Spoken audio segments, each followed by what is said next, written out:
ఓం నమ శివాయ. ఈరోజు 58వ రోజు పారాయణ. నిన్నటి భాగమునకు అనుసంధానముగా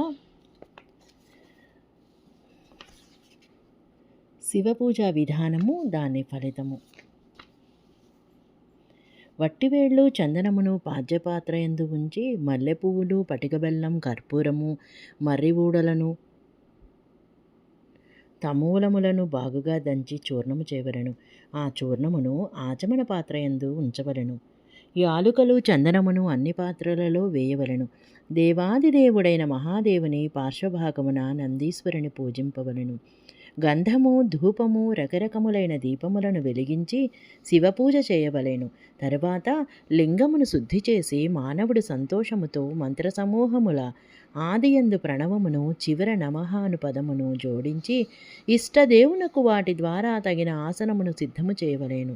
తదుపరి ప్రణవముతో పద్మాసనమును కల్పన చేసి కమలము యొక్క పూర్వదళము సాక్షాత్తు అణిమ అని పేరుగల ఐశ్వర్య రూపమని, అవినాశి అని భావించవలను. దక్షిణ దళము లఘిమ అని, పశ్చిమ దళము మహిమ అని, ఉత్తర దళము ప్రాప్తి అని, అగ్నికోణ దళము ప్రాకామ్యము అని, నైరుతి కోణ దళము ఈశిత్వము అని, వాయవ్య కోణ దళము వసిత్వము అని, ఈశాన కోణ దళము సర్వజ్ఞత్వము ఆ కమలము యొక్క కర్ణికను సోముడని చెప్పబడను. సోముని క్రింద సూర్యుడు, సూర్యునికి నిమ్నతలమున అగ్ని, అగ్నికి క్రింద భాగమున ధర్మము మొదలగు వాటి స్థానములున్నవి. క్రమముగా ఇట్టి కల్పన చేసిన తరువాత 4 దిశలయందు అవ్యక్తము, మహత్తత్వము, అహంకారము అట్లే వాటి వికారములను భావన చేయవలేను. సోమునకు చివర సత్వరజస్తమో గుణములను కల్పన చేయవలెను.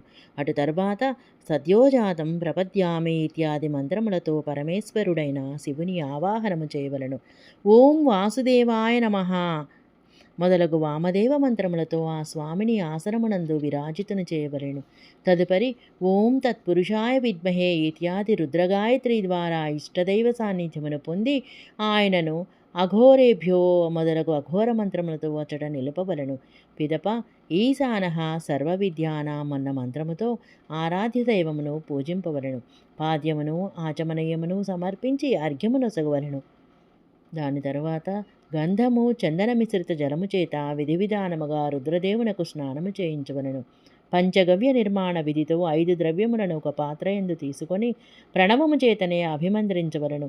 ఆ మిశ్రిత గవ్య పదార్థముల ద్వారా భగవంతునికి స్నానము చేయించవలను. దాని తరువాత వేరువేరుగా పాలతో, పెరుగుతో, తేనెతో, చెరుకు రసముతోనూ, నెయ్యితోనూ స్నానము చేయించవలను. సకల అభీష్టప్రదాత, హితమును చేకూర్చువాడు, పూజనీయుడు అయిన మహేశ్వరుని ప్రణవ ఉచ్చారణతో పవిత్ర ద్రవ్యముల ద్వారా అభిషేకించవలను. పవిత్రములైన నీటి పాత్రల యందు మంత్రోచ్చారణతో జలమును పోయవలను. పోయుటకు ముందు సాధకుడు శ్వేతవస్త్రముతో ఆ జలమును సముచితముగా వడకట్టవలను. ఇష్టదేవునకు చందనాదులు సమర్పించనంత వరకు జలమును దూరముగా ఉంచరాదు. తదనంతరము చక్కటి అక్షతలతో సంతోషముగా శంకరుని పూజించవలను. భక్తిపూర్వకముగా ఆయన మీద కుసురను, అపామార్గమును, కర్పూరమును, మల్లెలను, చెంపక పుష్పములను, గులాబీలను, తెల్లగన్నేరులను, కమలములను, ఉత్పలాదులను, రకరకములైన అపూర్వ పుష్పములను, చందనాదులను సమర్పించవలను. మహేశ్వరుడైన శివునిపైన సంతతము జలధార పడుచుండవలను. దీనికి తగన ఏర్పాటు చేసుకొనవలను. మంత్రోచ్చారణ పూర్వకముగా పూజ చేయవలేను. అది సమస్త ఫలములను వసగునది అగును. నాయనా, ఇప్పుడు నేను నీకు మనోవాంఛితముగు సకల కోరికలు సిద్ధించుట కొరకు పూజకు సంబంధించిన మంత్రములను కూడా సంక్షిప్తముగా చెప్పుచున్నాను. సావధానముగా వినుము.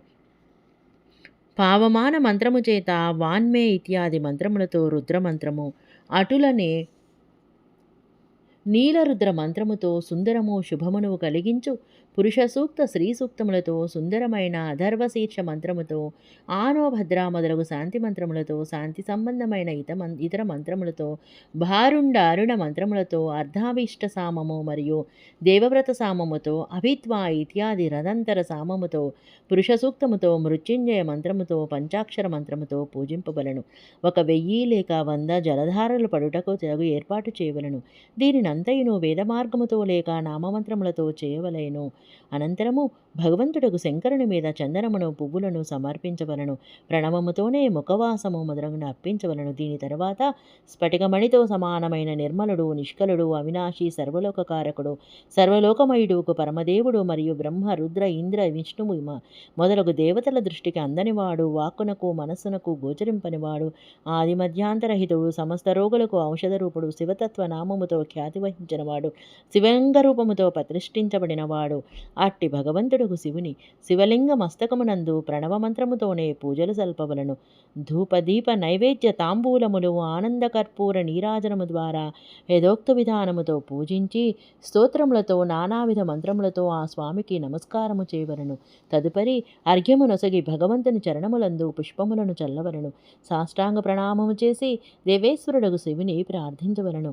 తదుపరి చేతియందు పూలు తీసుకొని నిలబడవలను. రెండు చేతులను జోడించి కింద తెలిపిన మంత్రముతో సర్వేశ్వరుడుకు శివుని మరలా ప్రార్థించవలను. అజ్ఞానాద్యాది వా జ్ఞానా జప పూజాదికం మయా కృతం తదస్తు సఫలం కృపయా తవ శంకర. కళ్యాణప్రదుడవగు శివదేవా, నేను తెలుసు కానీ తెలియక కానీ జపము పూజాది సత్కర్మలను చేసియున్నచో అవి అన్నీ మీ కృప వలనే సఫలమగుగాక. ఇట్లు చదివి భగవంతుడకు శివుని మీద పుష్పములు సమర్పించవలను. తర్వాత స్వస్తివాచనము చేసి నానా విధములకు ఆశీ ప్రార్థనలు చేయవలను. తదుపరి శివునిపై మార్జనము చేయవలను. మార్జనము తర్వాత నమస్కారమునరించి అపరాధమునకు క్షమాయాచన చేయుచు పునరాగమన కొరకు విసర్జనము చేయవలను. దీని తర్వాత ఆధ్యాత్మ ప్రారంభమగు మంత్రమును పఠించి నమస్కరించవలను. తదుపరి భక్తిభావ వివశుడై ఇట్లు ప్రార్థించవలను. శివే భక్తి, శివే భక్తి, శివేర్భక్తిర్భవే భవే, అన్యదా శరణం నాస్తి త్వమేవ శరణం మమ. ప్రతి జన్మలో నాయందు శివభక్తి కుదురుకొనుగాక, శివునియందు భక్తి ఉండుగాక, శివునియందు భక్తి కలుగుగాక.